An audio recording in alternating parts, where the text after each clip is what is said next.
Re. Après une petite pause, eh bien, on va taper dans le morceau principal, si je puis dire. Allez, on ferme tout ce qu'on avait d'ouvert, on devient tranquille. Voilà, on vide notre corbeille. Tiens, ça fait longtemps qu'on n'a pas fait un petit coup de stesser. Alors, pour pas perdre la main, il est là. On le relance ici. Voilà, tac, la balayette hein, pour faire le ménage. On sélecte tout, on regarde ce qu'il y a, boum, boum, boum. Ok, voilà, nickel, le petit code qui va bien. Ok. On ferme tout cela. Tiens, assistant, la prise en charge linguistique est incomplète, des paquets supplémentaires sont requis. Ben fais donc mon gars. Voilà, moi il n'y a pas de problème. Si c'est pour une bêtise comme ça, fais-le. Ok, hein, quand il nous montre une notification en bas à droite, là où il y a l'heure, il y a un truc qui apparaît, ben, bon, faut le gérer vite fait. Comme ça, on a un système toujours bien à jour et normalement optimal. Donc, l'objectif de ce troisième module, quoi, troisième grande partie de cette vidéo K3, GitLab, GitKraken et VSC, eh bien c'est donc VSC, Visual Studio Code ou Code Studio, je sais jamais, mais c'est pas grave parce que regardez, quand on tape dans notre navigateur préféré, ne serait-ce que le mot visual, si tout va bien, visual, voilà, et bien voilà, Visual Studio Code, il est là. Oh, bien joué, je suis allé un cran trop loin, c'est joli, mais c'est pas ce qu'on veut. Alors, non, non, non, non, non, mais c'est pas ça qu'on veut du tout. Visual, hop. Oui, j'ai mal fait le. Voilà, on sélectionne et entrée. Hein. On peut cliquer, ça marche au même. Alors, pour pas qu'il nous le demande chaque fois, il veut qu'on consulte ses. Hop, on le fait, j'accepte. Voilà, c'est fait. Et nous, on veut le charger. Alors, download, hein, c'est le lien direct. Par contre, on va aller dans la page d'accueil quand même.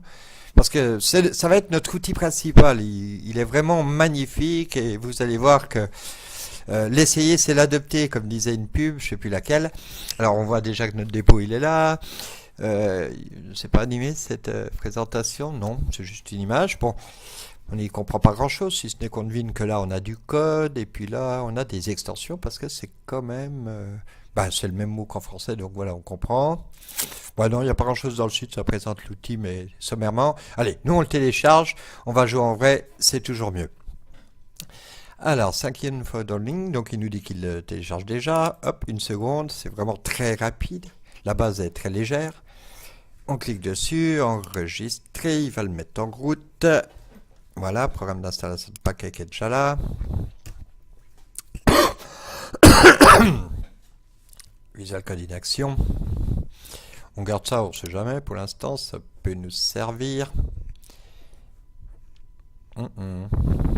Oh non, ça a l'air de travailler, hein. C'est juste qu'il faut être patient. Parce que ça travaille, hein, le PC 70%, 100%, oui, il travaille. Bon, faut attendre. La mémoire, ça va bien. Voilà, d'ailleurs, installe package. Il s'appelle code, son nom de code, c'est code. Ok. Le mot de passe qui va bien, habituel. Vraiment, on comprend là l'intérêt de le choisir très simple, hein, ce nom de code. Il y a un truc que j'ai oublié, je suis en train de voir dans ma petite barre, on sait que GitKraken, on va s'en servir beaucoup. Là, on est encore en phase d'installation, etc. Mais après, sans arrêt, on s'en sert. Donc, on l'appelle tous les jours, quoi. Et des fois, plusieurs fois si on le ferme. Donc, je ne l'ai pas attaché à ma barre des tâches, grave erreur, qu'on va corriger immédiatement pendant, c'est fini, voilà. On relance notre GitKraken, bouton droit de la souris à cet endroit-là et attaché. Voilà, dès qu'il arrive, on me le dit de repartir pour se concentrer sur ce qu'on doit faire maintenant. Donc, visuel, voilà, il suffit de taper 3 lettres. Visual Studio Code, allez, VSC. On essaye de retenir, parce qu'un coup je l'appelle Visual Code Studio, un coup Visual Code Editor, il n'a jamais le même nom, pourtant il a bel et bien qu'un nom, Visual Studio Code. Alors là, on peut faire plein de choses. La première, c'est tout simplement travailler, donc notre GitKraken, au revoir, c'est pas maintenant qu'on va l'utiliser. Voilà, bon, il y a une petite page qui arrive automatiquement quand on a installé code, c'est sympa. Oui, pour avoir la notice, on était à peu près la même chose ici. Allez, on ferme, de toute façon, si on a besoin, on fera un coup d'historique du navigateur. Non, bon, pour l'instant, on ferme ça aussi. Et donc, voilà, hein, quand il se présente à nous, il est tout simple. On peut faire un nouveau fichier, ouvrir un folder et récemment on n'a rien utilisé. Alors nous on a un seul dossier de travail, on a nos petits W qui facilitent la vie et c'est site test. Donc on dit OK. Et là voilà comment ça se présente, l'espace de travail. Voilà. Voilà. On a ici nos fichiers, donc on va reconnaître l'index. Voilà. Et on a le README. Et alors, comme vous le voyez, quand on passe de l'un à l'autre, on a toujours qu'un seul onglet d'ouvert. On remarque au passage que dans l'onglet, c'est marqué README, là notamment, en italique. Si maintenant je veux que mon index HTML, quoi qu'il arrive, il ne se substitue pas par le fichier suivant, je fais clic dessus. Et là, ça passe en droit, si je puis dire. Et si j'appelle un autre fichier, lui ouvrira un autre onglet. Si je le veux lui-même en fixe, eh bien, clic. Et si j'ouvre un troisième fichier, ben, on n'en a même pas trois pour l'instant, eh bien, il viendra à la suite. Et on voit deux choses, donc. Hein, je refais un clic ici. On voit qu'on a la zone ici où on a nos documents, ici. Les outlines, voilà. Moi, j'aime bien les mettre ici, apparent ici.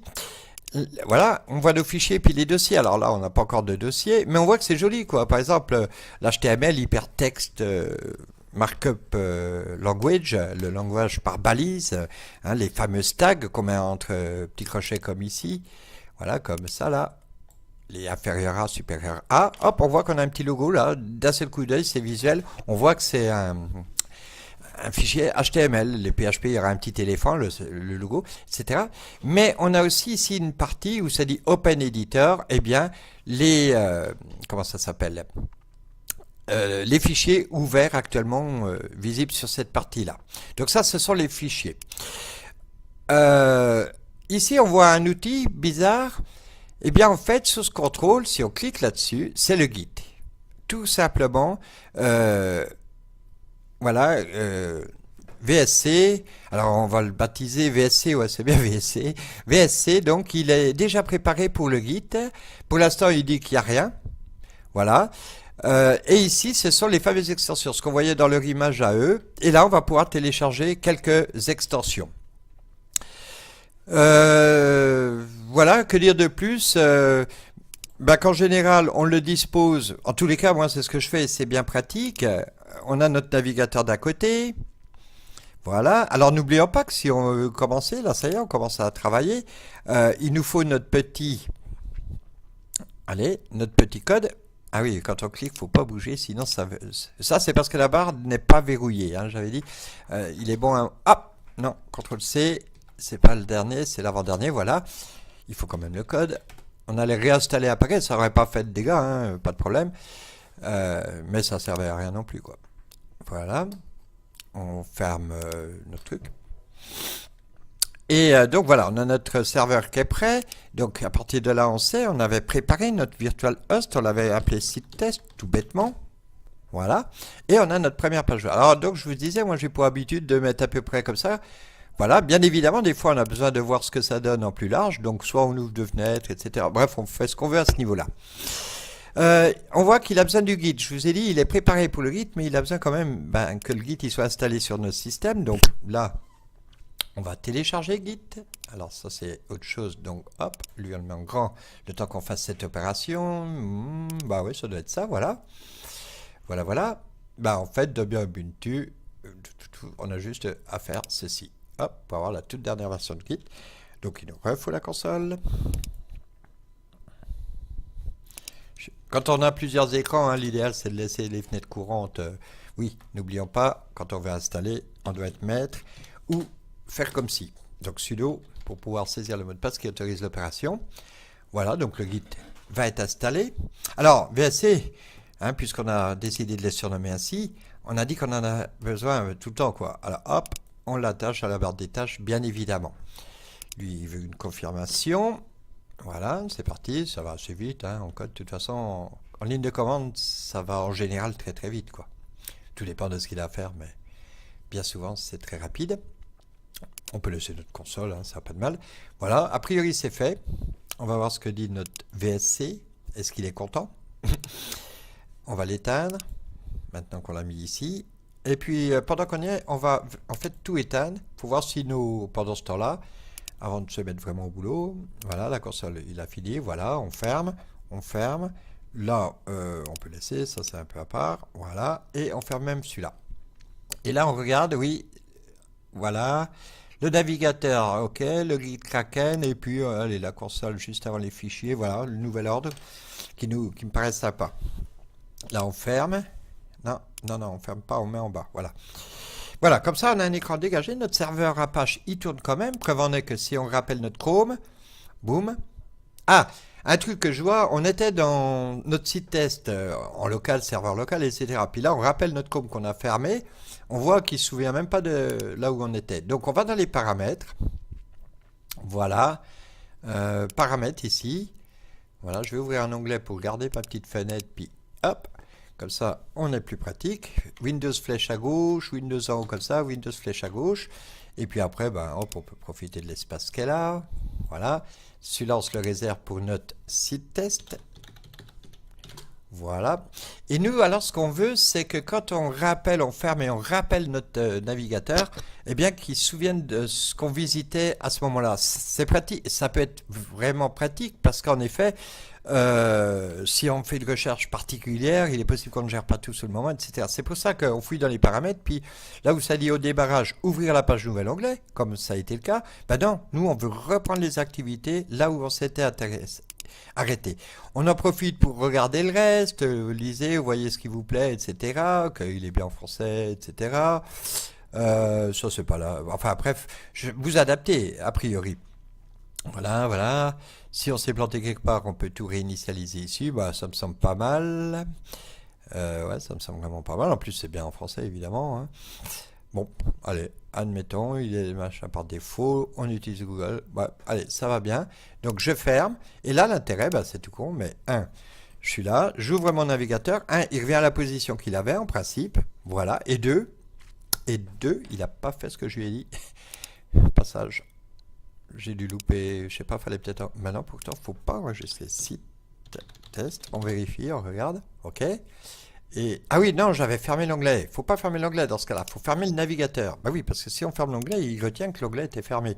Et on réouvre le navigateur, il vient à la bonne place et il nous ramène directement. Hein. Si j'avais eu, tiens, Google qui était ouvert sur une recherche de voiture, par exemple, OK, et que j'ai fait une troisième, je sais pas, sur les maisons, voilà, j'ai fait des recherches et tout en ayant mon site de travail, je ferme le navigateur et pas les onglets. Eh bien, quand il revient, boum, j'ai mon site test, j'ai voiture, ouais, il a deviné que je mets des plantes, il est bon, et les maisons, etc. En tous les cas, voilà, ça c'est, ne serait-ce que ça, c'est pratique. Voilà, en tous les cas, ce qui nous intéresse pour l'instant, c'est d'avoir notre page de travail et notre Visual Studio Code d'ouvert sur cette même page. Alors, la première force de cet éditeur, hein, je vous l'ai dit, c'est qu'il est compatible avec le Git. Pour l'instant, il n'a rien à nous dire. Il nous dit, depuis qu'on a mis le Git à jour, il n'y a rien.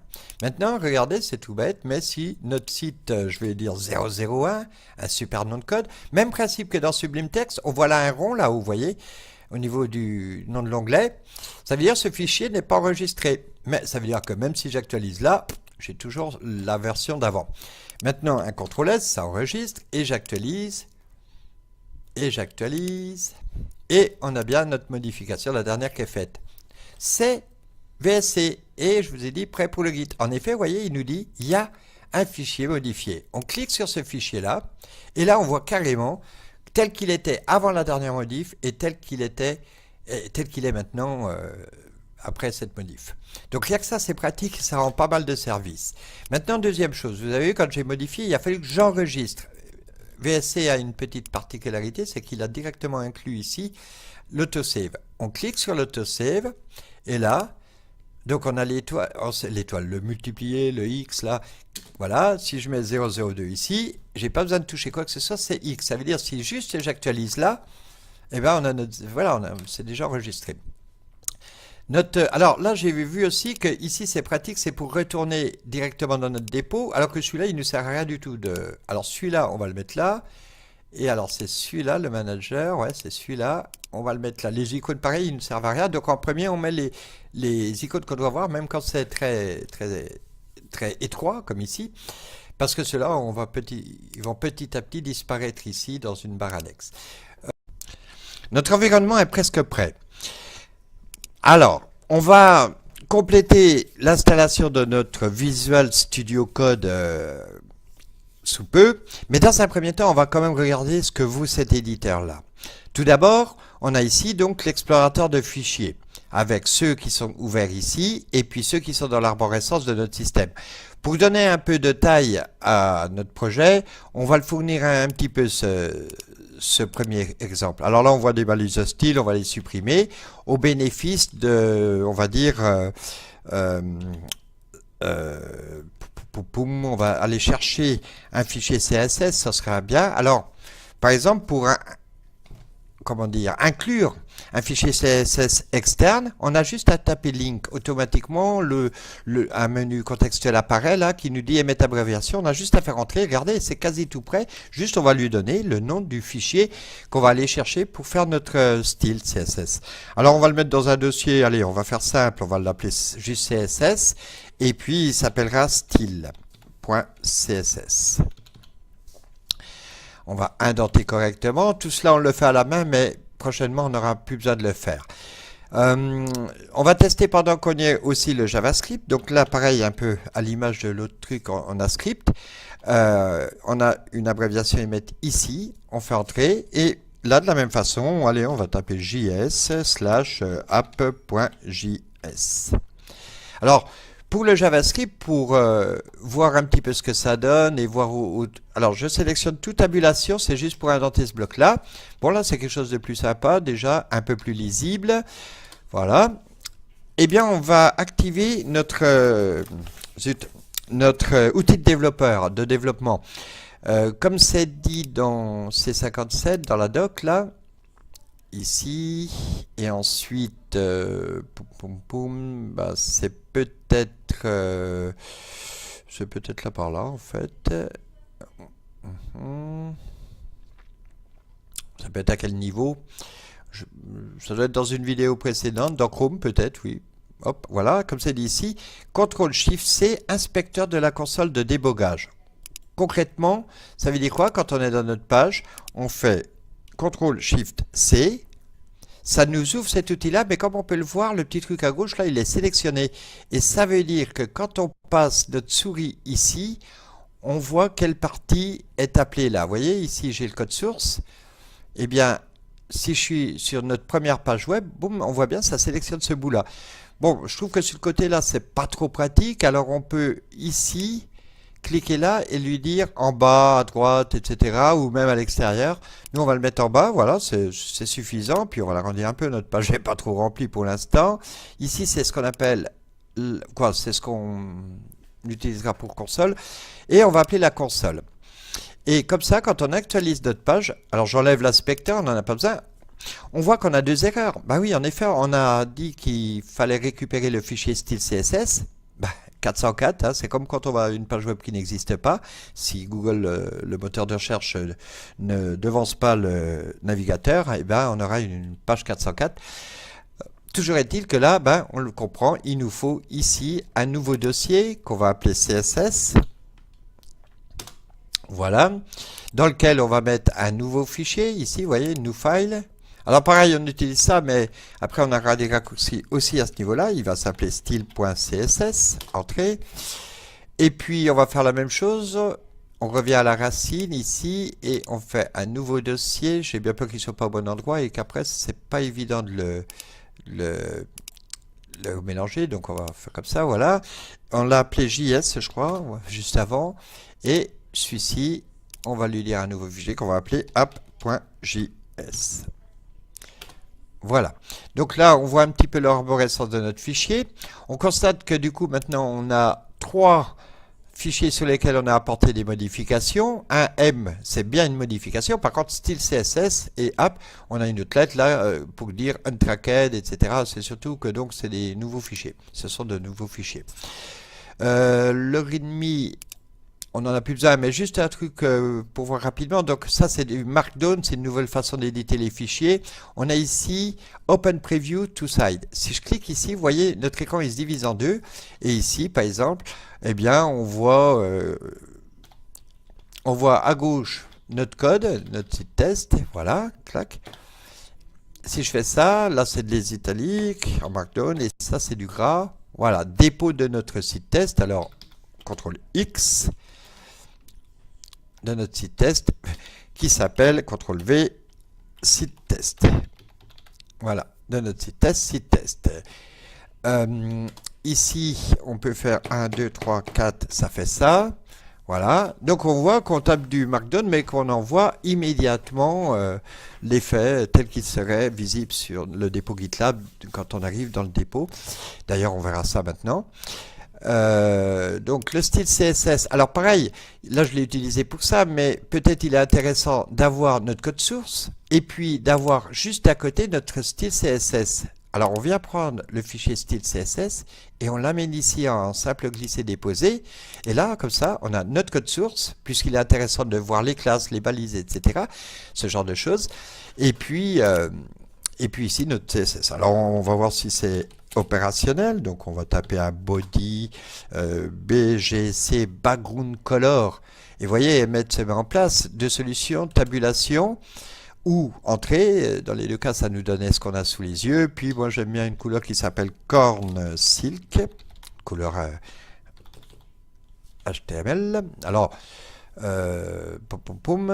si on actualise, ouais, on voit pas grand-chose, hein, j'ai du Corn Silk. Alors, on va faire un truc qui marque. On va mettre Color. Voilà, Color. On va mettre Maroon. Je sais jamais comment ça s'écrit, je crois que c'est de haut déjà, et puis peut-être, ouais, ça a l'air mieux comme ça. Donc ça s'enregistre automatiquement, et si on actualise, voilà, on a bel et bien notre site test 001, notre couleur maroon, et puis un fond d'écran beige. Voilà pour le CSS ici. Et pour le JavaScript, donc on prend de la même façon notre fichier app.js pour faire du JavaScript. Donc on va faire un truc très simple pour commencer. Ça, console log, ready, on est prêt. Oui, voilà, ready, hop, un petit point virgule, c'est de rigueur. Et si on actualise notre page, on a bien nos effets CSS sur notre page HTML et le JavaScript ici qui fonctionne. Hein, c'est ready, par exemple, si je fais plus entre parenthèses 1 plus 2, ce qui doit faire 3 si je ne m'abuse, on a bien ready 3 ici dans la console. Bon, j'enlève ça, hein, c'était juste pour vérifier que ça calcule, bref, notre JavaScript est bel et bien opérationnel. Voilà pour la base, donc là on pourrait partir et commencer à développer ce qu'on veut. Bon, les plus hauts temps, on va les laisser, ça nous servira à faire des tests après, des choses comme ça. Par contre, moi, il y a quelque chose qui m'ennuie, hein, c'est qu'à chaque fois qu'on tape un caractère ici, un, deux, ou même quelques-uns, boum, on est obligé de venir, sélectionner ça, etc. Donc, j'aimerais bien que ça soit automatique. Et puis avant cela, même, il y a autre chose qui m'ennuie encore plus, c'est debug, go, view, bon, normalement, des termes récurrents, un go go go, il y avait une chanson là, je sais plus laquelle, mais enfin, ou non, c'est dans un jeu Counter-Strike pour les amateurs. Bon bref, on y va, ça veut dire allons, go, allez, c'est parti. Et d'ailleurs, go, ça fait quoi alors? Back, ouais, c'est des actions go, va au fichier, etc., etc. Mais c'est pas très sympa, c'est quand même bien en anglais. Alors, on va dans notre site c57.fr et plus particulièrement dans la doc qui concerne VS Code, Virtual Studio Code. On y voit une liste là. Cette liste, elle est un petit peu particulière. Elle comporte dans un premier temps la liste des plugins, dont on voit que le premier c'est French Language, donc on se doute que là c'est quelque chose qui va nous aider à mettre notre éditeur en français pour les fonctions plus facilement compréhensibles et quelques réglages qu'on va voir également. Alors on va pas toutes les voir, les extensions, vous voyez que la liste est grande, mais je vais vous montrer principalement les deux premiers, c'est pour ça que l'ensemble est en ordre alphabétique, excepté les deux premiers, on verra ensemble que les deux premiers, mais le reste, vous allez voir, c'est pas compliqué du tout de les activer. Alors, cette liste a une particularité pour justement vous permettre de savoir où vous en êtes par rapport aux plugins, lesquels vous avez installés, etc. Par exemple, on veut que notre interface, notre éditeur soit en français. On clique sur French Language. Ça ouvre un nouvel onglet. Voilà. Internet est un petit peu lent. Il est vraiment lent en fait. Mais c'est pas grave, on va y arriver quand même. Et on voit ici un truc à copie là. Alors bon, c'est vrai que mon écran il est étroit, j'aime bien avoir un maximum pour l'éditeur. La preuve, ça nous permet même d'avoir deux espaces ici. Mais on a un lien ici, mais de toute façon, on n'a même pas besoin de le sélectionner, hein. On clique juste sur copie, puis ça va, le copy to clipboard, au presse-papier, comme on dit. Donc on clique là-dessus.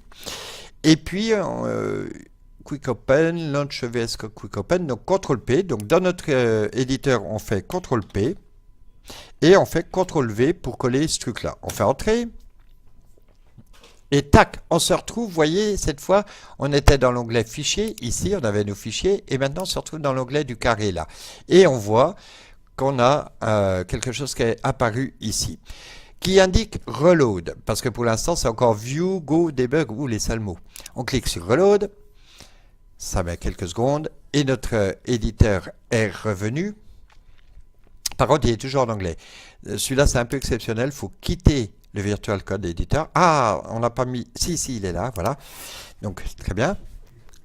Et là, quand il réapparaît, Magic, accéder, afficher, sélection avec les accents et tout qui va bien. Donc voilà, c'est déjà un petit progrès pour le French Language. On ferme cet onglet. Et donc effectivement notre interface, hein, les actions, c'était donc Go, et ben voilà, atteindre le fichier, etc. Ce sont les mêmes raccourcis hein, que tout à l'heure, mais par contre c'est nettement plus compréhensible, on va y arriver.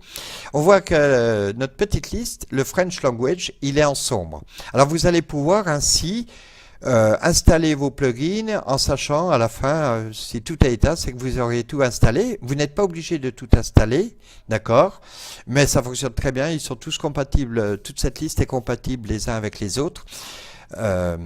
Donc à vous de voir ce que vous voyez. Supposons, pour une raison X, que je me perde un peu dans mes... Alors, quand on clique sur le carré, on voit les extensions activées, installées, hein, on clique ici sur les petits points, on voit celles qui sont installées, etc. On fait ce qu'on veut par rapport à ça.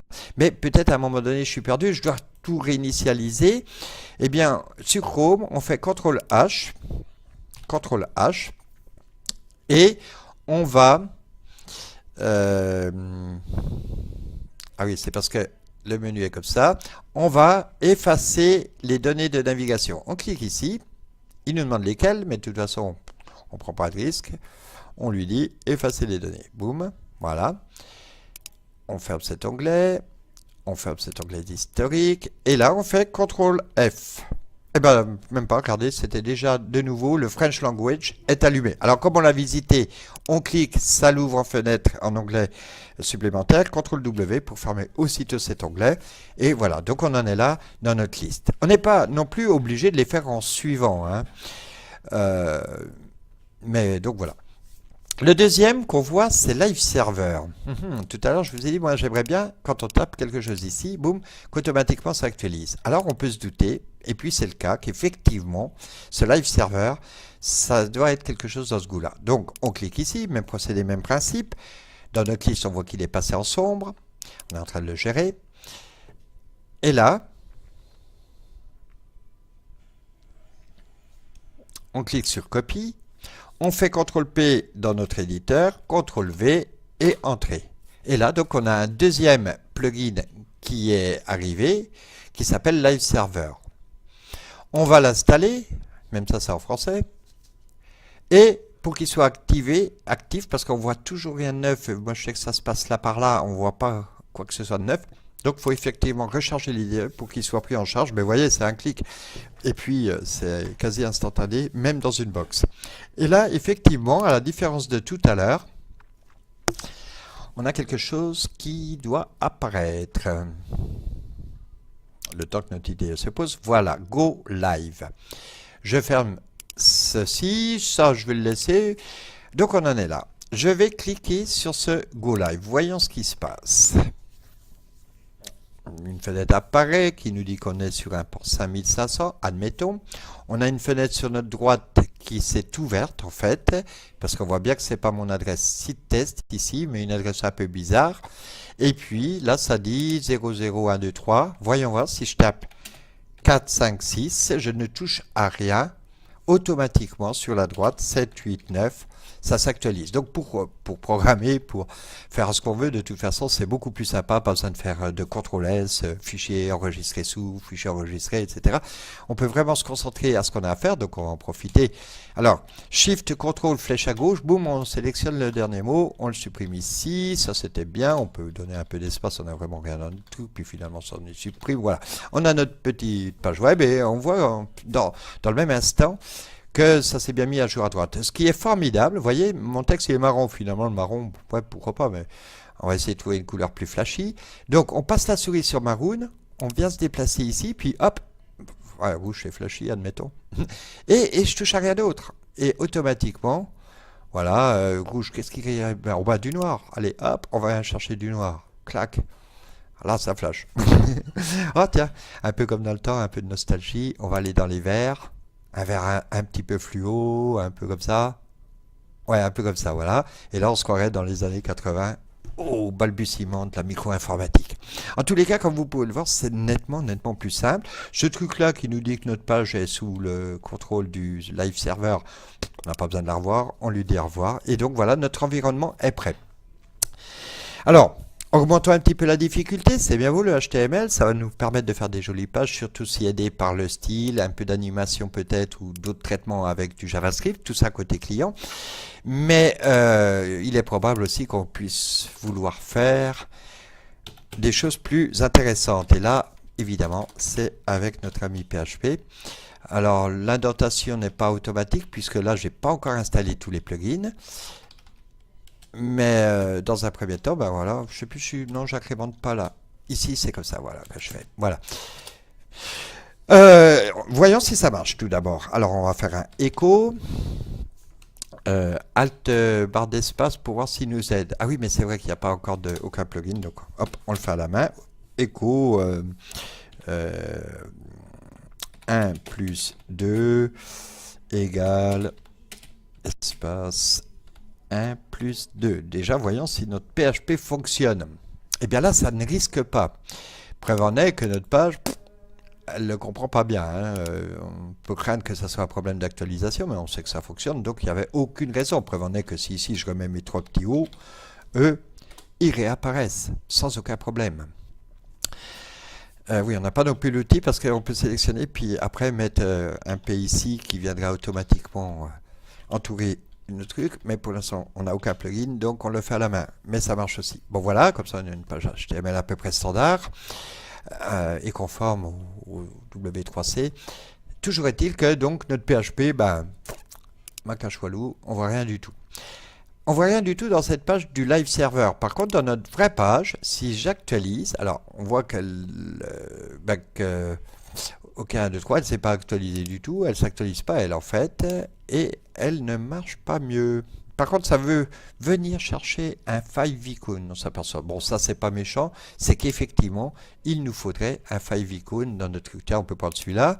Alors, regardez comment on fait. Bouton droit de la souris, afficher le code source, et le favicon, il est là. Tac. Et ça, on va faire enregistrer l'image chou. Voilà, on va venir chercher nos W, site test, et puis on le met dans la racine, il s'appelle favicon, enregistré, on ferme, et là, bah ici, on verra pas grand chose, mais dans notre page, on actualise, voilà, on n'a plus l'erreur du favicon, et au bout d'un moment, il va apparaître ici, dans ce truc, surtout si on met là le tag qui va bien, qui doit se trouver de toute façon ici, voilà, CTRL-C, pendant qu'on y est, comme ça on aura appliqué tout ce qu'on a voulu. On a pour habitude de le mettre juste ici, CTRL-V. Voilà, alors bien évidemment, hein, par contre le lien c'est pas le même. Si, ça le type si. Bon, on va fermer maintenant, ça c'était juste pour vous montrer qu'on peut faire cohabiter les deux. Et nous en fait, on veut chercher notre fichier qui se trouve dans la racine. Voilà, voilà, voilà. On actualise, pour l'instant on voit que notre actualisation ne marche plus, hein, depuis qu'on a mis du PHP là-dedans. On vérifie qu'il est bien là, notre favicon. Ouais, faviconico. Ligne, nanana. Bon, c'est bien bon. Donc, je pense qu'au bout d'un moment, il va arriver. CTRL F5, peut-être faut-il faire. Je pense pas. On est dans la racine. Il est dans la racine. Peut-être faut-il mettre ça pour plus de certitude. On va actualiser. En tout cas, on n'a plus d'erreur. Donc, je suppose que c'est juste une question de mémoire cache ou de temporisation. Ou alors, j'ai fait une autre erreur. On verra s'il ne vient pas tout seul au bout d'un moment. On se penchera sur son cas. Donc, voilà. Donc, tout va bien, sauf que notre PHP, il n'est pas vraiment opérationnel. Alors, la première, ça peut être tout simplement parce que notre fichier s'appelle index.html. Donc, on fait F2 sur le nom du fichier à gauche, là, et on va modifier Shift, CTRL, fin, non, Shift, la touche fin de votre clavier pour sélectionner toute l'extension. Alors, vous allez me dire, ouais, pour 4 lettres, j'aurais pu faire Shift et puis flèche à droite 3-4 fois, là, et c'était bon. Mais s'il y en avait long, on est dans un autre contexte, ça marche pareil. Hein. C'est intéressant de connaître ce raccourci. Et donc, on va l'appeler PHP. Donc là, on voit que la coloration syntaxique a dû changer un tout petit peu, mais on voit surtout que maintenant, on a carrément un cadenas getIndexHTML. Bah oui, il ne peut plus aller sur index.html puisque maintenant, il s'appelle PHP. Alors, on va essayer de changer et puis de lui faire plaisir et de lui mettre PHP. Eh bien, il n'est pas plus chaud pour autant. Hein, je vérifie quand même si j'ai pas... Ouais, non, j'ai bien tapé. Il n'est pas vraiment plus chaud. Donc là, ça a fait planter complètement notre live server. Dans notre site original, bah, lui, ça marche bien, il ne s'actualise pas du tout seul, mais on voit bien qu'il marche bien, et notre partie PHP, notre traitement PHP ici, 1 plus 2 égale 3, ce qui en plus est parfaitement juste, eh bien, ça s'affiche bien, et ça se calcule bien. Ça y est, notre traitement côté serveur s'effectue bien. Bon, donc ça, vu que ça ne marche pas, on l'éteint, on le coupe ici. Notre Visual Code, là, tout ça, on n'en a pas besoin pour l'instant, donc je vais fermer pour l'instant, mais donc pensez que même si vous revenez que le lendemain, on refait un autre bout, hein, vous revenez dans les outils et puis VS Code, bien évidemment, ça aura changé peut-être quand vous regarderez, mais de toute façon, lui, il se souviendra que vous en êtes là, quoi, et qu'il vous manque peut-être celui-ci, celui-là, celui-là. Quand on clique sur n'importe quelle extension, donc, hein, on l'a vu, eh bien, ça permet... Oh là, il y en a une, elle est trop belle, faut que je vous la montre. Regardez, Native Emmet. Je vais la chercher tout de suite parce que celle-là, c'est ma préférée. Là, je ne sais pas s'il y a déjà à la base du Emmet. On va regarder. S'il y a déjà du Emmet. Ouais, il y a déjà du Emmet. Ok, bon, je l'enlève, hein, je vais vous montrer ce que c'est. Mais on va l'installer... On va prendre toute l'extension. CTRL P. CTRL V, voilà, et on recherche pour avoir notre Emmet opérationnel à 100%. Donc, hop, ça y est, on en a déjà une qui est faite au milieu. Ici, je vous ai mis un lien, c'est juste pour avoir la doc officielle, et puis une feuille qui... Alors, ça s'appelle cheat sheet en anglais, mais c'est une feuille dans laquelle il y a les raccourcis, etc. D'ailleurs, bah, je peux vous la montrer, voilà, ça donne ça. Voilà, hein, on voit que si on tape nav... le tag qui ferme la UL tagly, hop, ça nous fait un nav dans lequel on a une liste non ordonnée. Ici, dev plus p, ça nous met un div suivi d'un p, suivi d'un bloc quote avec bq, etc., etc. Donc, plein, c'est une sorte de mnémonique, hein, de fiche mnémonique des fonctions les plus usuelles pour le Emmet. Vous pouvez télécharger cette feuille puis la mettre sur votre bureau. C'est bien utile, surtout au départ. En tous les cas, donc ça y est, on a notre native Emmet. On a déjà 3 extensions sur les 80 qui est à peu près, voilà, hein, qui est installé. Et donc voilà. Et donc ce Emmet, qu'est-ce que ça fait? Eh bien, supposons que je dois faire un lien. Alors bon, on va fermer la doc. Donc, hein, pensez à venir chercher donc vos autres extensions. Les réglages, on a vu. Donc, activer fichier enregistrement automatique. Oui, ça, on l'a déjà fait. Voilà. Et puis, le chemin du PHP, ben, on va vite devoir le mettre. Et puis, ça, c'est pour plus tard. Donc, on s'en occupe pas pour l'instant. Voilà. Donc, on a notre fichier. On a ici notre console. On va pas faire du JavaScript en plein aujourd'hui. Donc, hop, on se limite à cela pour l'immédiat pour que ça soit plus simple.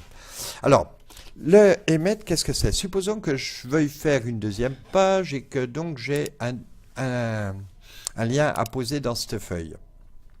Eh bien, on a juste faire, vous l'avez vu un petit peu, je vais faire A, ouvrez l'accolade, par exemple, cliquez, on ferme un espace, on ferme l'accolade, plus B, on ouvre l'accolade, ici, et fermez l'accolade. Ben, elle est fermée, puis on a déjà la suggestion de émettre abréviation, vous voyez, qui se met ici, on a juste à faire entrer. Et ça nous a écrit automatiquement, alors comme il ne marche plus, hein, voilà, on a ici un cliquet ici. Voilà. Bien évidemment, là, ça ne veut pas aller bien loin, hein, mais si j'avais une deuxième page, alors on aurait index et puis on aurait page.php.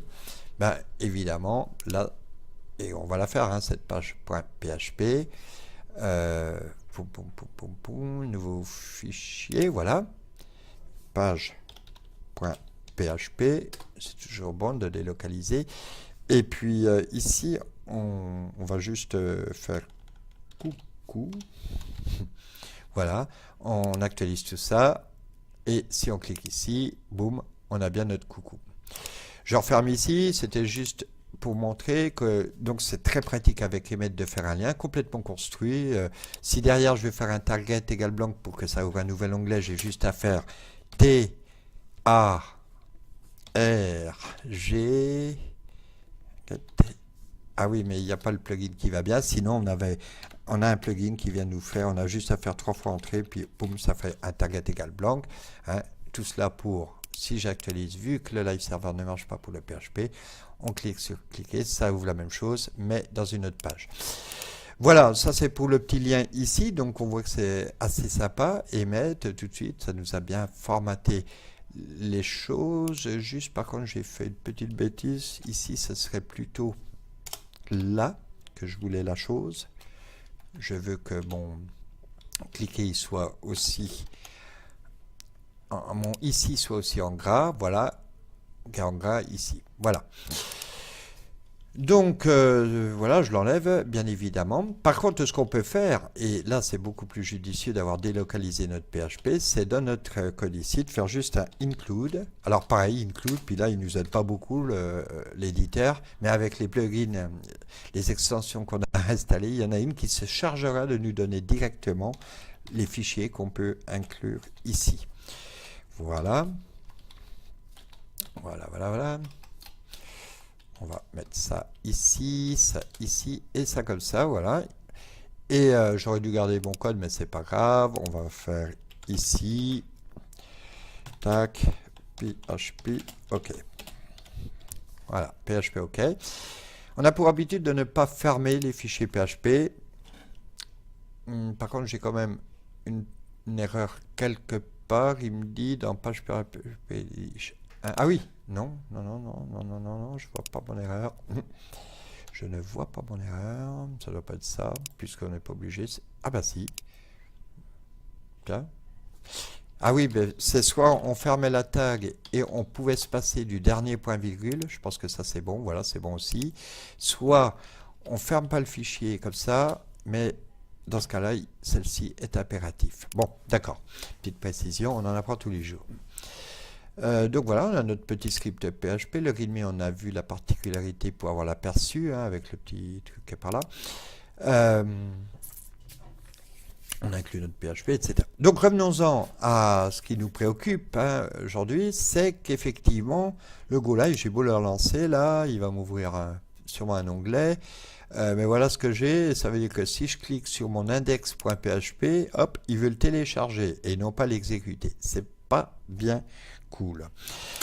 Donc, ce qu'on va faire par rapport à ça, au niveau de l'extension, ici, Live Server, voilà, pour régler une extension comme ici, là c'est le site de l'extension, et si on lit la doc en général dans la suite, là ça nous montre comment ça marche, c'est ce qu'on a vu, y compris pour tout type de fichiers, on peut les ouvrir, il y a le bouton droit de la souris qui fonctionne aussi, ça nous décrit l'extension et ses fonctionnalités. Nous, on va aller dans un tout premier temps dans Paramètres, ici, on clique sur l'engrenage en bas à gauche, Paramètres, et on va chercher notre extension. Donc, on a des parties là, on va dans la partie qui s'occupe des extensions. Au choix, il n'y en a pas beaucoup pour l'instant, donc on n'a pas de mal à trouver notre live server. Et dans ce live server, on va chercher une partie qui s'appelle proxy. Voilà, ici. To setup proxy modifié dans seti.json.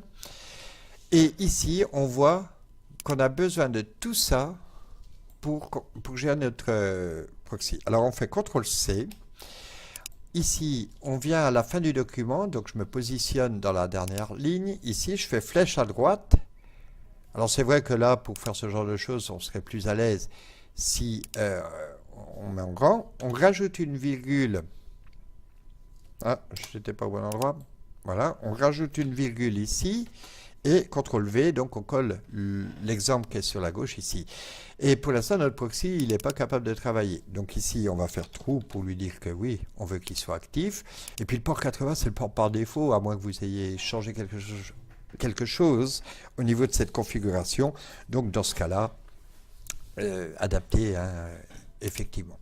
Donc voilà, notre plugin a l'air mieux configuré. Pendant qu'on y est, on va aller tout de suite régler quelque chose d'indispensable. Ce serait vite plein notre IDE par la suite. C'est ce qu'on appelle le Validate Executable Path, le chemin de l'exécutable de notre PHP. Donc on retombe dans la même partie en fait, et on a l'exemple de la commande qui est ici, CTRL-C. Donc là, on peut le mettre juste avant. Ici, c'est très bien.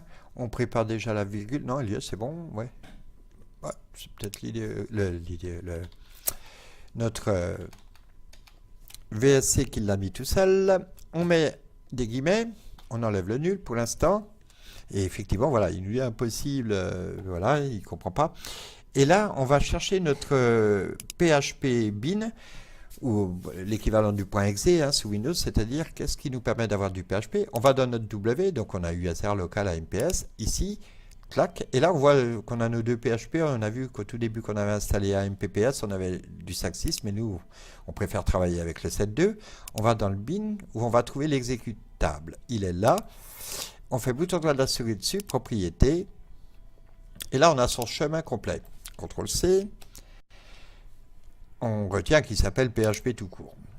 Et on vient coller ce chemin se passe ici. Et on rajoute /php pour qu'il soit absolument complet. Et là, notre IDE ne devrait plus se plaindre du tout par rapport à ça. On ferme ça, on ferme ça.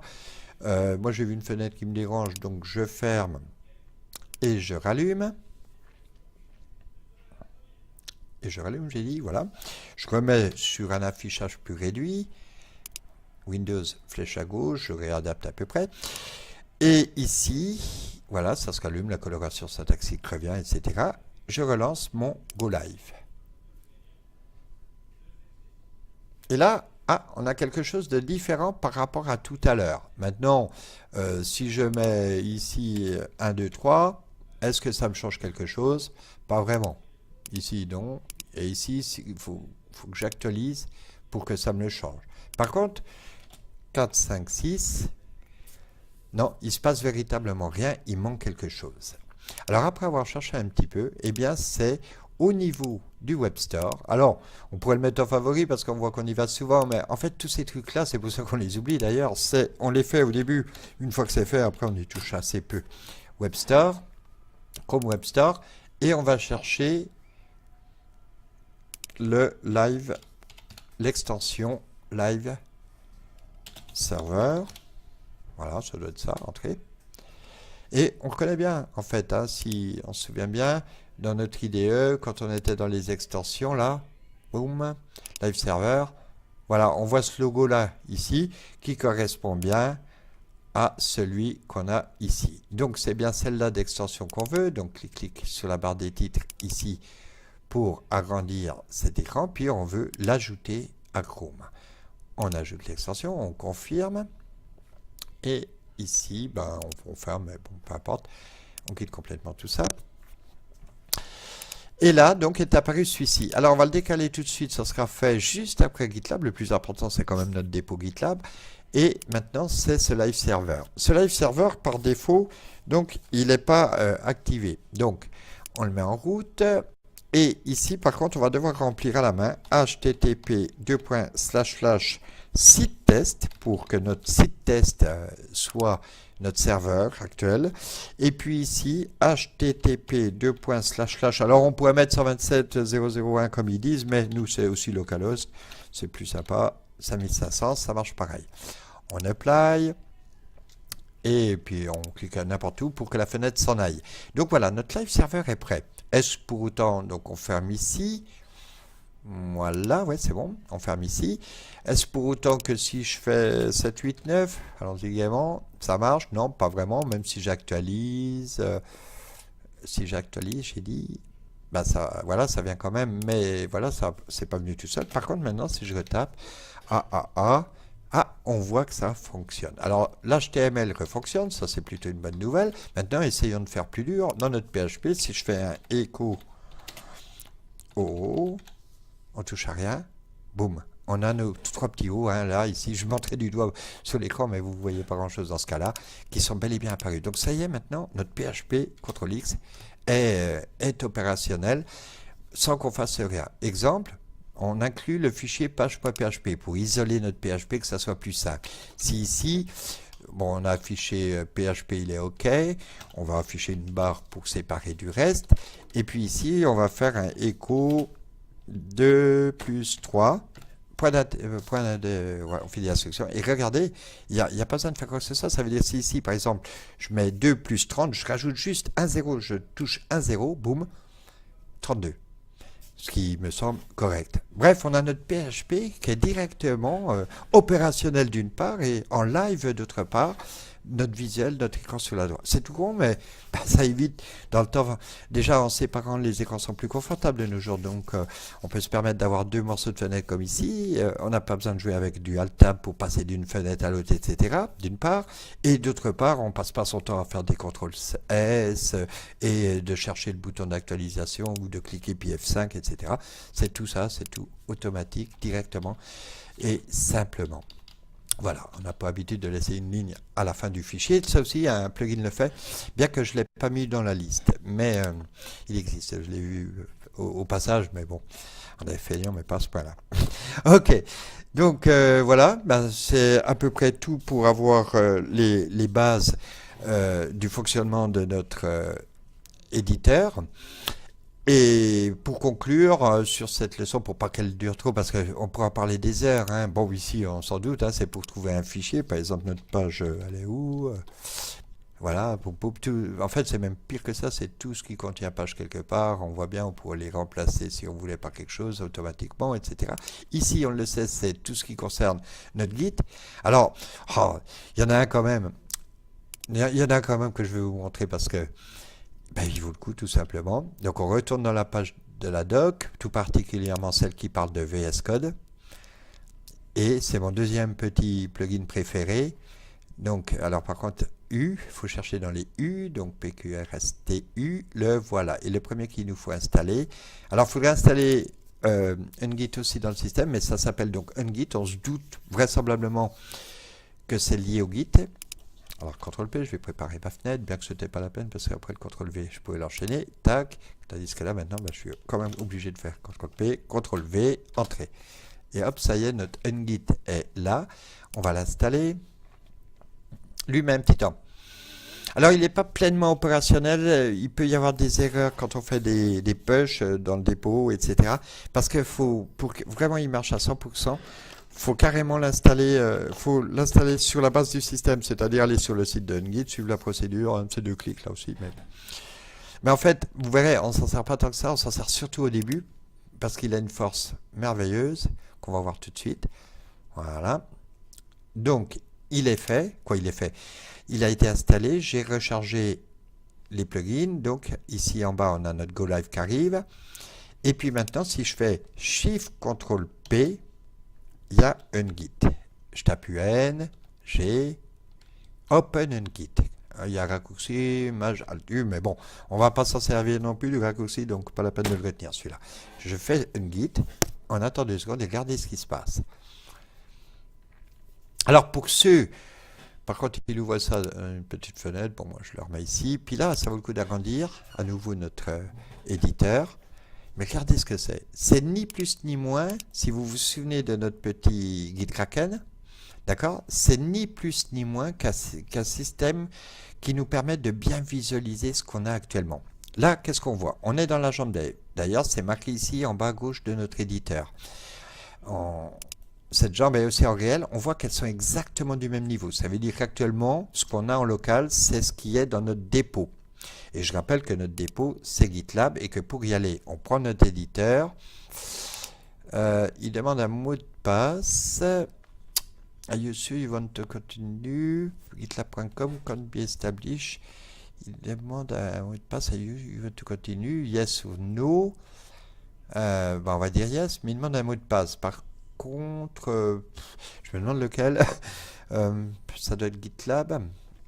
Et si c'est GitLab, c'est celui-ci. Je suis pas sûr du tout là. Mot de passe, mémoriser le mot de passe. Bon, on va pas le mémoriser au cas où je me plante. Puis tape yes or no. Ah non, non, il veut vraiment yes. Alors là, c'est mal fait. Il veut yes. Bon. Ok, je me souvenais plus de cette subtilité au départ de l'installation de Git. Mais bon. Et donc, souvenez-vous. Alors, en observant mieux ce plugin là, il ouvre dans un autre onglet, donc pas la peine d'ouvrir déjà l'onglet puis d'aller chercher, on peut ouvrir directement. Et comme je vous le disais, donc dans notre dépôt actuellement, voilà, CTRL F, on a bien que README et index, puisque tout ça on l'a fait après dans cette vidéo là.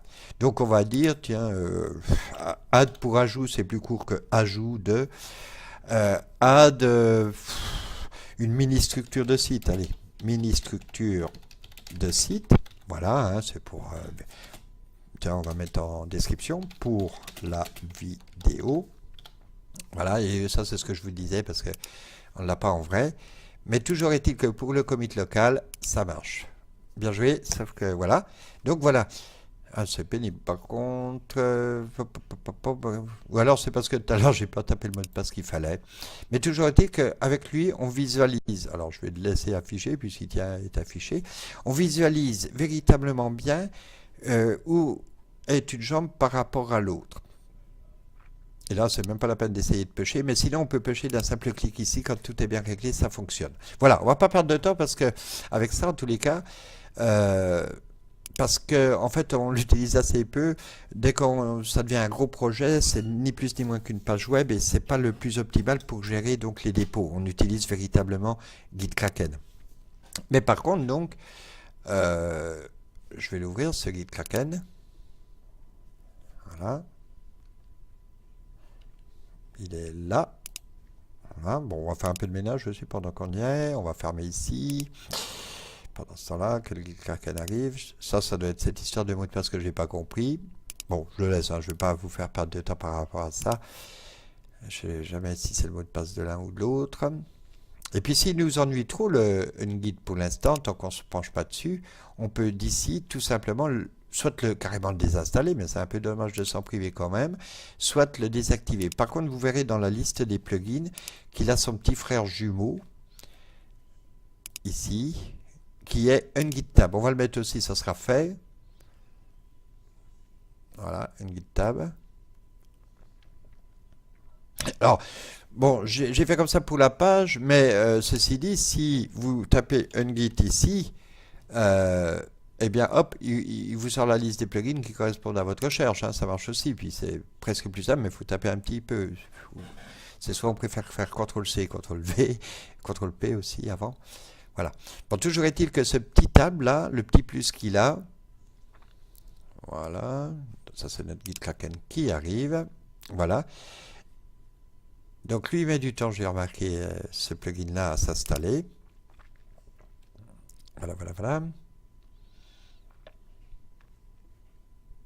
Alors bon, comme il met du temps, on va en profiter pour finir notre dépôt. J'ai vu une petite erreur sur quand j'ai tapé là. Voilà.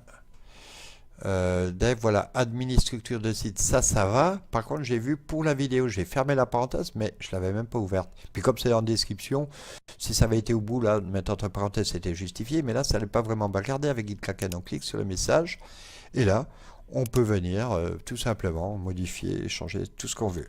Alors, c'est vrai pour le dernier commit, ou même dernier push, on arrive à changer le message du dernier commit qui a été pushé sur le dépôt distant.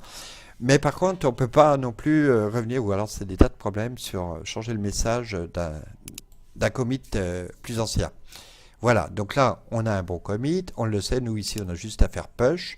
On est dans notre jambe dev, donc la jambe dev, tout simplement, c'est celle où on bosse. Puis quand on voit, et là c'est le cas, on a vu que notre dernière réalisation, si je puis dire, qui est donc ici, on ferme, la doc on laisse tomber parce qu'on pourrait passer du temps là-dessus, mais donc ça fonctionne. F12 pour en être sûr à 100%, F12 WebSocket connexion, bon ça c'est par rapport au serveur parce qu'on a éteint et rallumé, donc lui il est plus opérationnel, donc c'est rien du tout.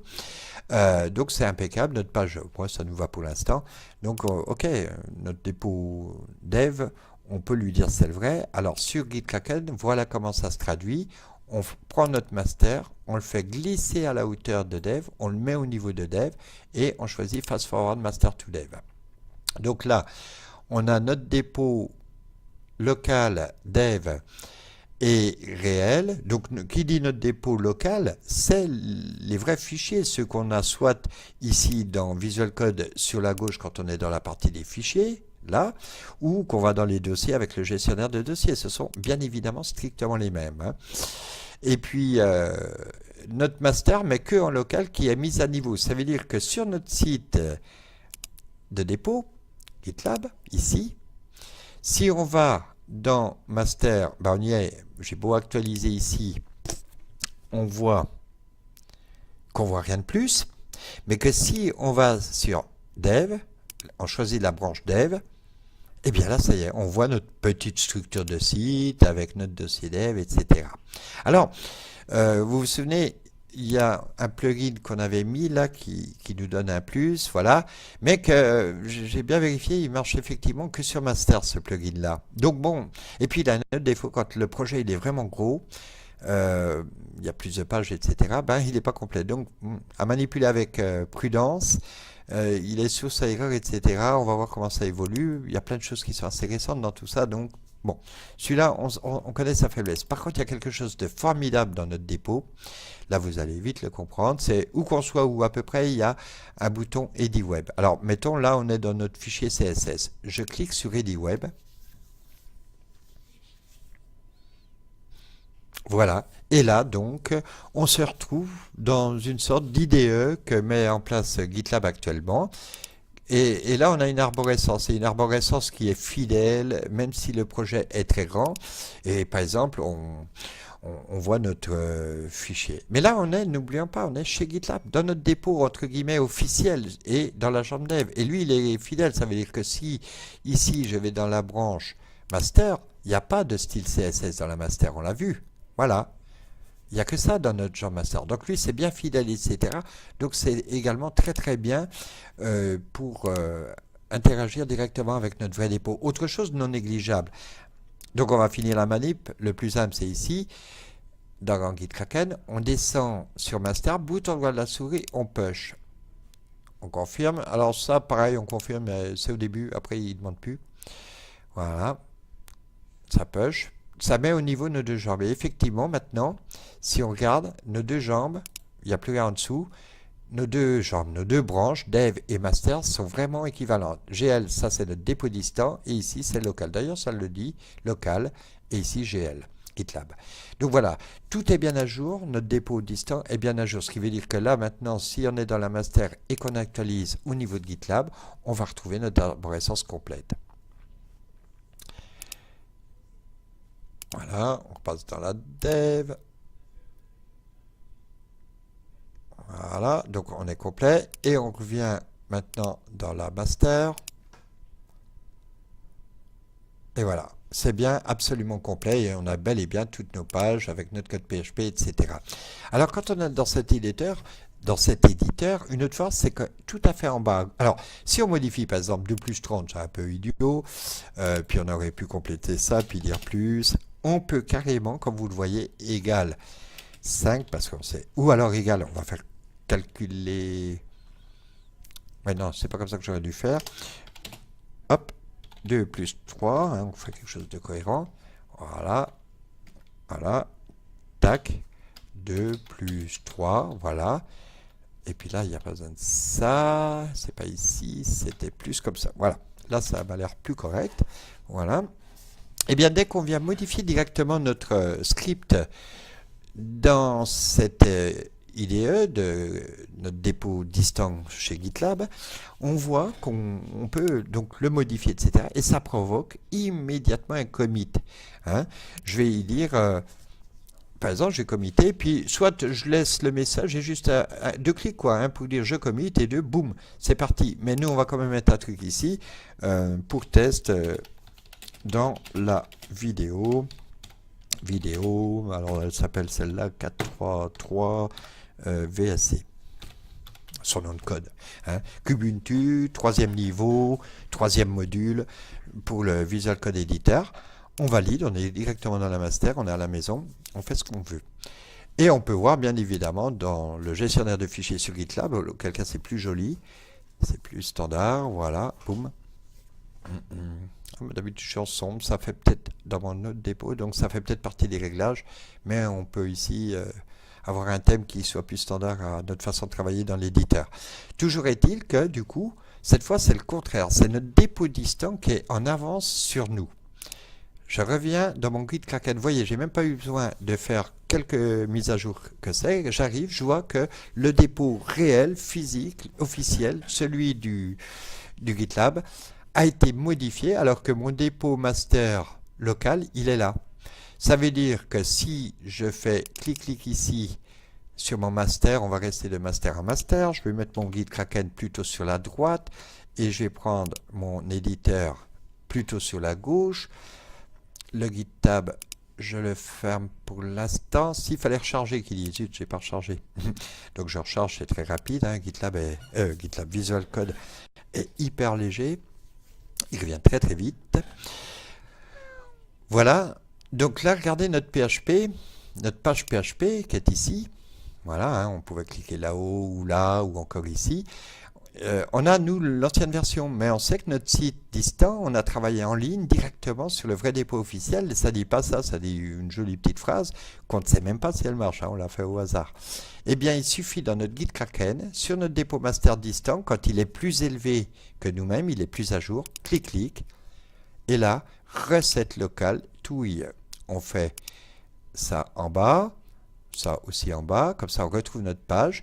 Et si on actualise ici, on a 2 plus 3 égale moins 1. Ah oui, bien joué. Peut-être certains l'avaient vu, mais là, il faut être fort. Hein. Voilà, c'est plutôt dans ce sens-là. Alors, rappel, hein, on le voit bien, notre... comment que ça s'appelle?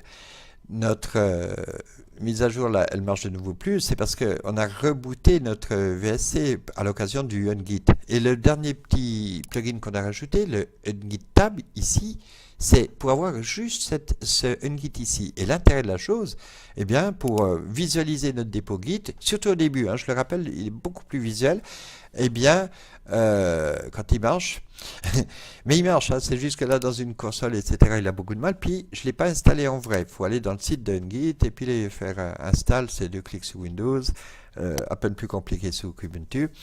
Et puis ça fonctionne à 100% sans qu'il y ait tous ces messages d'erreur qui apparaissent.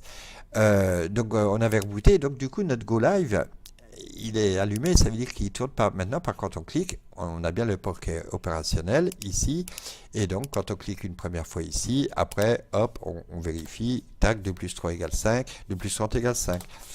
Voilà. Donc là, on avait une grosse faute de script puisque ça indiquait moins 1 avant que je vienne faire cette modification. D'ailleurs, au fait, c'est quoi cette modification que j'ai faite? C'était comment pour afficher moins 1? On le sait tous, c'était un moins à la place du plus. Mais sinon, pour voir la dernière modification du fichier avant de l'envoyer en vrai, on clique ici dans le Git. Et là, on voit bien, on avait un moins et on a un plus. Bref, on peut savoir exactement où on en est, ce qu'on a fait, etc. très rapidement, très facilement, comme vous le voyez, et bien suivre l'évolution du truc. Et je rappelle que tout ça, et ça c'est la force première en fait qu'on oublie complètement pour l'instant, qu'on en est dans la découverte et la mise en place de ces outils-là, mais la force optimale de tout ça, quoi, c'est que c'est collaboratif à 100%, bien évidemment. GitLab c'est en ligne, c'est public, etc. On peut tous travailler sur ce fichier-là. Ça, on l'apprendra dans une autre leçon. Mais voilà la force de tout ça et l'intérêt de tout ça. Donc, au niveau de notre GitKraken, forcément, on a refait des modifications. Ici, voilà. Là aussi, hein, on peut, en cliquant ici, voir quelle modification on a fait. On clique là, boum, ça confirme. Hein, c'est une autre façon de faire. Quel que soit l'outil, on arrive au même résultat. On le stage et puis on va dire c'est une correction, alors comme ça arrive assez fréquemment, on va pas être plus précis, puis inutile de dire c'est dans tel fichier, etc., parce que avec le message core dans GitLab, on a le lien pour voir quel fichier est concerné directement. Voilà, on pousse et comme ça c'est bien à jour. Voilà, et ça bien évidemment, CTRL F5 sur notre GitLab, on est ici, je ne sais pas trop où, mais on va revenir dans la racine, c'est test, voilà. Voilà. Et là, ici, ça dit, il y a 20 secondes, on a fait une correction. Et vous voyez, si on clique ici, sur Core, l'objet de la correction, on voit bien. Alors moi, j'ai mieux side by side, à gauche ce qui n'est pas bon, et à droite ce qui est toujours préférable. Et là, de nouveau, on voit bien que le moins est devenu un plus pour que notre opération, notre équation vraiment basique, soit au moins correcte. Donc voilà. Là, donc, on résume un peu là où on en est. Le chemin pour avoir son espace de dev est quasi abouti. On a notre éditeur qui commence à fonctionner de mieux en mieux grâce à quelques premiers plugins déposés. On a la liste des plugins dans le site c57.fr, dans la page consacrée à Visual Code Editor. Petite parenthèse, hein, maintenant que vous savez faire, c'est que quand on est dans, par exemple, on est dans cette page de plugins. Alors VS Code, nanana. Voilà, on est dans cette page de plugins et puis donc il y a des mots. Qui dit des mots, dit qu'il peut y avoir des erreurs. Maintenant que vous savez faire, regardez, vous cliquez sur la bouée. Hop, on agrandit. Vous cliquez, non, la bouée, excusez-moi, j'ai dit une bêtise. La bouée, c'est quand on veut parler, commenter, faire, etc. Nous, on veut faire une modification. Vous voyez le petit stylo, page. Donc, vous avez vu, modifier votre propre dépôt, c'est un jeu d'enfant. Maintenant, ici, on va modifier la vraie page du vrai site. Visual Studio Code, un éditeur exceptionnel. On a alors, to do, à faire, c'est quelque chose à développer. Pour l'instant, on utilise cette histoire de lien que s'il a été visité, il devient sombre, etc. On a vu pour initialiser contre-lâche sous le navigateur. Mais l'idéal, hein, ce serait un petit bouton et puis hop, la possibilité de passer d'un état à l'autre, etc. Bon, bref, un petit dev à faire ici. À l'occasion, il est marqué, hein, si des courageux veulent se lancer, c'est OK. Toujours est-il que nous, dans l'immédiat, visiter un lien pour l'effacer, vider l'historique du navigateur pour réinitialiser ou réinitialiser. Allez. Je sais pas trop. Bon, dans le doute, je fais rien. Les liens. CTRL plus H sous Chrome. Ah bah là, par contre, il y a une faute flagrante. Alors, je devais être bien encore quand j'ai fait ça. Donc, on peut éditer là. On le sait, mais on peut utiliser... Ah bah non, on n'est pas dans notre espace. Il veut pas. Bon, on va éditer. Bon, non, faut forker. Alors, on va forker. Forker, ça veut dire faire une copie du dépôt de c57.fr, quel dépôt officiel, à soi-même. N'oublions pas qu'on est logué là dans un nom de membre qui s'appelle membre c57.fr. Donc là par contre on est dans notre version en tant que membre c57.fr et donc hop, on vient remplacer le ici et puis c'est une correction d'un membre. On dit core. Hop, on commit le change. Voilà, donc le membre a fait sa modification. Et puis maintenant, il va la suggérer à c57.fr. Alors, pour l'instant, je suis le seul approuveur, mais dans les temps futurs, ceux d'entre vous qui s'appliqueront un minimum, pourront l'être également. Voilà. Là, souvent, je passe à la master, ouais, c'est bon. Encore que moi, je préfère qu'on envoie dans l'autre, mais bah, on doit pouvoir cliquer d'ici, change branche. Ouais, moi je préfère qu'on m'envoie ça. Bah lui, ça c'est celle qui émet. Voilà, qu'on m'envoie ça dans la dev. Dev ou dev GC7, dev, ça va bien. Dans la dev, on compare les branches et on continue. You must select source and target branch. Source and... Ah, zut, j'avais pas vu. Ben là, apparemment, c'est le patch. Voilà, il y a une minute, ouais, c'est ça. Create branch et continue. Voilà, ok. On peut mettre un petit commentaire. Alors, bon, patch, c'est pas très compréhensible, mais on va mettre correction. Core, moi je comprends, hein, on me dit core, je sais que c'est une correction. Et on submit la demande de fusion. Concrètement, qu'est-ce qui se passe? Comme ça, vous verrez le cycle complet. Voilà, il y a une demande de fusion.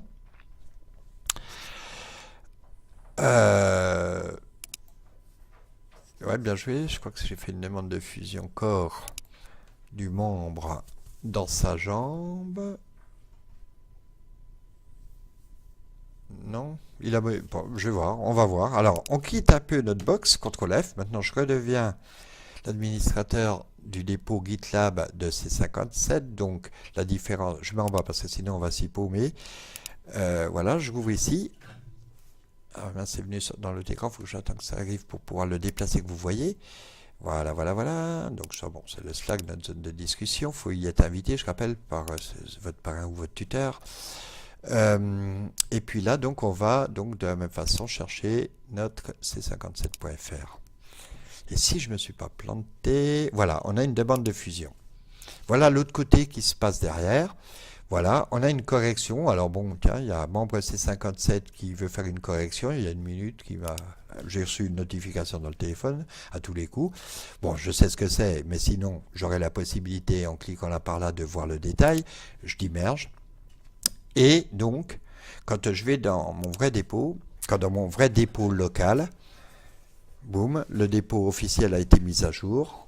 C'est aussi GitKraken, hein, bien évidemment. Voilà. Bon, là, je vous en montre un petit peu plus, mais comme ça, vous comprenez le cycle complet de comment vous allez pouvoir aisément modifier chaque chose dans le site. Et ça, c'est une façon, directement sur GitLab, pour les choses simples, style la faute d'orthographe ou ce genre de choses.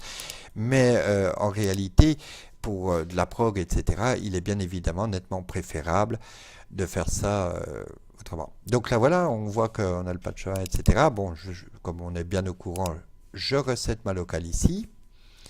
Voilà. Je la push. Voilà. Et là, ben, j'ai juste à prendre mon file TP, C57. Alors bon, on le sait. Non, c'est pas page. À chaque fois, je me fais avoir, c'est une page statique. Donc là, doc, VSC, boum. Ouais, si je ne mets pas en route, CTRL S, entrée. Et donc, du coup, bravo, à refaire, thème, C57. Content, static page, hop, hop, hop, hop, hop, hop, hop, là, voilà, envoyé. Et donc, cette modification que le petit membre C57 a suggéré, a souhaité, et bien maintenant, quand on va dans le vrai site, C57, ici, boum, dans le vrai, doc, boum, VSC, hein, c'était ça. On serait venu il y a 5 minutes, voilà, il n'y avait pas de... Et là, maintenant, il y est. Ok, donc ça veut dire que véritablement, comme vous le voyez, n'importe qui, vous pouvez modifier absolument tout de cette façon-là. Et voilà quoi. Bon là, j'ai fait toute la manip juste pour ça, mais CTRL F de droite pour revenir. Et voilà, voilà. Donc voilà, vous avez là. Alors bien sûr, ça peut, si vous découvrez tout ça là maintenant, ça peut vous paraître compliqué, etc. Mais les possibilités sont vraiment phénoménales. Par exemple, tiens, je retrouve une note que j'avais prise tout à l'heure. Je reviens sur ça, regardez, LI. J'avais fait comment? LI. Alors la classe, elle va s'appeler classe.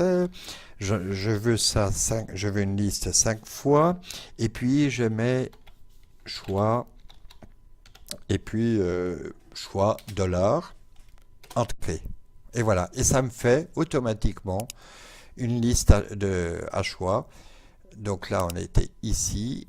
j'actualise, voilà, une liste à choix qui s'est fait complètement, directement. Il y a déjà une classe que si j'avais rajouté, alors si je fais CTRL Z là, et que ici, classe, si je mets un simple dollar ici, et je renvoie CTRL Z, classe x 5 dollars, voilà,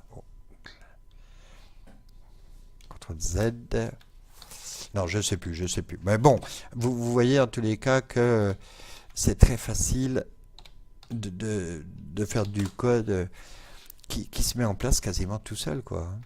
Bon, allez, CTRL X, voilà, c'était juste une petite parenthèse. Donc voilà, pour la fin de la présentation de ce Visual Code Editor, ça peut donc paraître un peu confus, complexe, etc. Mais en fait, faut bien se dire que c'est toujours la même façon de procéder. On fait son développement, donc on se met pas dans la jambe dev, hein. Par défaut, on travaille de préférence sur une jambe, pas sur la jambe master, mais sur une jambe dev. Donc hop, on est dans la dev, je la mets à niveau pendant que j'y suis, et un simple...